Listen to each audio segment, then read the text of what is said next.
یہ منافقین کے بارے میں فرمایا جا رہا ہے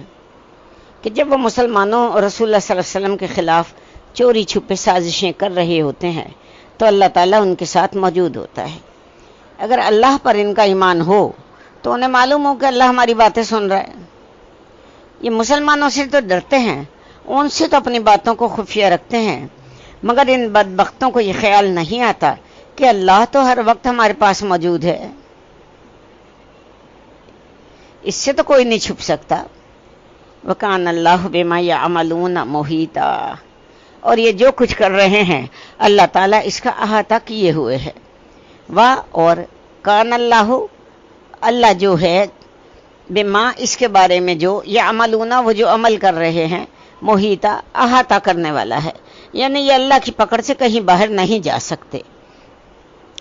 ہاں انتم ہؤلاء جادلتم عنہم فی الحیات الدنیا، ہاں یہ تم ہی لوگ ہو جنہوں نے دنیا کی زندگی میں ان مجرموں کی طرف سے جھگڑا کر لیا ہے۔ ہاں یہ تم ہی لوگ ہو، ہؤلاء وہ لوگ جو جادل جھگڑا کیا تم سب نے، انہم ان کے بارے میں، فی الحیات الدنیا دنیا کی زندگی میں، یعنی ان مجرموں کی طرف سے جھگڑا کر لیا۔ فمن یجادل اللہ عنہم یوم القیامہ، پس قیامت کے دن اللہ سے ان کے بارے میں کون جھگڑا کرے گا؟ پس من کون، یجادل وہ جھگڑا کرے گا اللہ سے، عنہم ان کے بارے میں، یوم القیامہ قیامت کے بارے میں۔ ام من یکون علیہم وکیلا، ام کا مطلب ہے یا، من کون، یکون ہوگا، علیہم ان کے بارے میں، وکیلا ان کا وکیل کون بن سکے گا۔ یہ خطاب ہے اس منافق چور کے قبیلے کے لوگوں سے، کیا لوگو تم نے دنیا کی زندگی میں تو مجرموں کی طرف سے خوب وکالت کر لی، یہاں تک کہ حضور پاک صلی اللہ علیہ وسلم کو بھی قائل کرنے کی حد تک تم پہنچ گئے تھے، مگر یہاں تم انہیں چھڑا بھی لیتے اور بالفرض حضور پاک صلی اللہ علیہ وسلم کو قائل کر بھی لیتے تو قیامت کے دن انہیں اللہ کی پکڑ سے کون چھڑاتا۔ اس زمن میں حضور پاک صلی اللہ علیہ وسلم کی ایک حدیث کا مفہوم اس طرح ہے کہ میرے سامنے اگر کوئی مقدمہ پیش ہوتا ہے،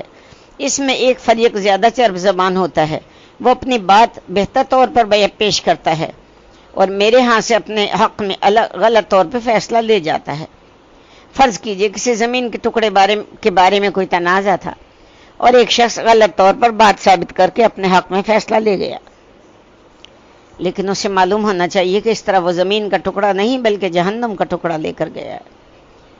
یعنی خود رسول پاک صلی اللہ علیہ وسلم بھی جو فیصلہ کرتے تھے شہادتوں کے اعتبار سے کرتا تھا۔ حضور پاک صلی اللہ علیہ وسلم کے لیے اللہ کی طرف سے ہر وقت، ہر مرحلے، ہر بات پر وحی نازل نہیں ہوتی تھی، جہاں اللہ تعالیٰ چاہتا آپ کو متنبہ فرما دیتا تھا۔ اس لیے آئندہ کے لیے اللہ تعالیٰ نے تنبیہ فرما دی کہ اگر کچھ لوگ اس دنیا میں جھوٹ، فریب اور غلط فیصلے کے ذریعے کوئی مفاد حاصل کر بھی لیتے ہیں تو انہیں یہ بات نہیں بھولنی چاہیے کہ ایک دن اس کی عدالت میں بھی پیش ہونا ہے۔ یہاں جھوٹ اور غلط بیانی سے کام نہیں چلے گا، وہاں ان کے حق میں اللہ سے کون جھگڑے گا۔ وَمَن يَعْمَلْ سُوءًا أَوْ يَظْلِمْ نَفْسَهُ ثُمَّ يَسْتَغْفِرِ اللَّهَ يَجِدِ اللَّهَ غَفُورًا رَحِيمًا، اور جو کوئی برے عمل کرے یا بری حرکت کرے یا اپنی جان پر کوئی ظلم کر بیٹھے پھر اللہ سے استغفار کر لے تو وہ اللہ کو پائے گا بخشنے والا، بہت رحم کرنے والا۔ اور من جو یعمل عمل کرتا ہے یا کرے گا، سوءً بہت برا، او یا یظلم ظلم کرتا ہے یا کرے گا، نفسہ اپنی جان کے ساتھ،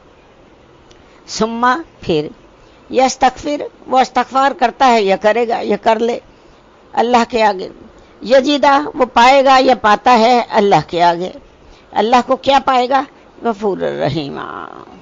بخشنے والا اور بہت رحم کرنے والا۔ اس مسئلے میں سیدھی سی روش یہ ہے کہ غلطی یا خطا ہو گئی، گناہ ہو گیا، اس کا اعتراف کر لو، اس جرم کی جو دنیوی سزا بھگت لو اور اللہ سے استغفار کر لو، اس طرح آخرت کی سزا سے بھی چھٹکارا مل جائے گا۔ وَمَن يَكْسِبْ إِثْمًا فَإِنَّمَا يَكْسِبُهُ عَلَى نَفْسِهِ وَكَانَ اللَّهُ عَلِيمًا حَكِيمًا، اور جو کوئی بھی گناہ کماتا ہے تو وہ اس کا بال اپنی جان پر ہی لیتا ہے، اور اللہ تو حکیم اور علیم ہے۔ ومن اور جو یکسب کماتا ہے، اسمن گناہ، فإنما پس بے شک وہ یہی بات ہے کہ وہ یکسبہ وہ کماتا ہے علی نفسی اپنی جان پر، ہو کا ضمیر جاری ہے اس گناہ کی طرف، یعنی اس گناہ کا وبال وہ اپنی جان پر لیتا ہے۔ وکان اللہ اور اللہ ہے علیما حکیما علیم اور حکیم۔ ومن یکسب خطیئۃ او اسما ثم یرم بہ بریئا، اور جو کوئی کسی غلطی یا گناہ کا ارتکاب کرتا ہے پھر اس کا الزام کسی بے گناہ پر لگا دیتا ہے، وہ اور من جو یکسب کماتا ہے یا کمائے گا، خطیئتن کسی غلطی یا گناہ، او یا اسمن یا گناہ، ثم پھر یرمی الزام لگاتا ہے یا لگا دے گا، بے ہی اس کا یعنی اس خطا یا گناہ کا، بریئن کسی بری بندے پر، کسی بے گناہ بندے پر اس کا الزام لگا دیتا ہے، فقد احتمل بہتانا و اسما مبینا، پس قد یقیناً احتمل بوجھ لے لیا اس نے، بہتانن اس گناہ کا، بہت بڑا بہتان، و اسمن اور گناہ مبینہ کھلا، یعنی کسی نے کوئی گناہ کمایا، کوئی خطا کی، کوئی غلطی کی، کوئی جرم کیا اور پھر اس کی تہمت کسی بے قصور شخص پہ لگا دی تو بہت بڑے گناہ اور کھلم کھلا گناہ کا بار سمیٹ لیا۔ مذکورہ معاملے میں یہودی تو بے قصور تھا، جو لوگ اس کو سزا دلوانے پہ تل گئے تھے، تو یہ فعل یرمی بریئن کے زمرے میں آ گیا۔